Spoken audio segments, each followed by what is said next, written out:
Bonjour, je suis Fred Lavion, spécialiste pêche chez Garmin. Et on est à Biscarrosse sur le bateau d'un de nos pro-staff. Alors petite précision, ce pro-staff est un basseur. C'est un pêcheur qui pêche beaucoup de black bass et c'est pourquoi il a monté sa perche, son livescope directement sur son moteur électrique.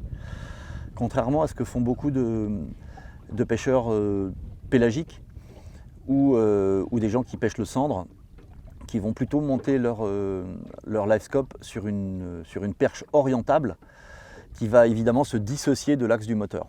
Mais là, les basseurs, ils sont tout le temps en pêche de prospection, ils sont tout le temps en pêche en avancée. Et donc, ils ont la nécessité de monter leur livescope directement sur le moteur. Concernant les réglages de la sensibilité, en fait, on va avoir 3 niveaux de réglage de la sensibilité. On va avoir le premier niveau de réglage de la sensibilité, qui est la sensibilité générale. Et qu'est-ce qu'on va essayer de faire? Parce que là, en fait, on a une épave, mais elle apparaît très très rayonnante. Et on voit bien sur l'écran, on a comme des artefacts. Et ces artefacts-là, en fait, ils vont nous empêcher de voir les poissons se déplacer dans la couche d'eau. Or, vraiment, l'utilité du livescope, c'est justement pouvoir voir le déplacement en direct des poissons. Donc, première chose qu'on va faire, on va régler la sensibilité pour faire disparaître tous ces artefacts et essayer de faire diminuer un petit peu ce rayonnement. Donc, on va appuyer sur Menu, Sensibilité, et on va descendre la sensibilité. Alors attention, un petit conseil, ne vous fiez pas aux notions de pourcentage, parce que ces notions de pourcentage, c'est valable aujourd'hui, dans les conditions du moment, avec une eau claire ou avec une eau chargée, et évidemment le lendemain avec une eau qui a changé, le pourcentage sera différent. Donc habituez-vous à faire votre réglage en fonction des conditions de luminosité, en fonction des conditions de bathymétrie. S'il y a beaucoup de particules, vous serez peut-être amené à baisser un peu la sensibilité. Et si l'eau est très très claire, vous serez peut-être amené à l'augmenter un petit peu. Donc premier réglage, sensibilité générale.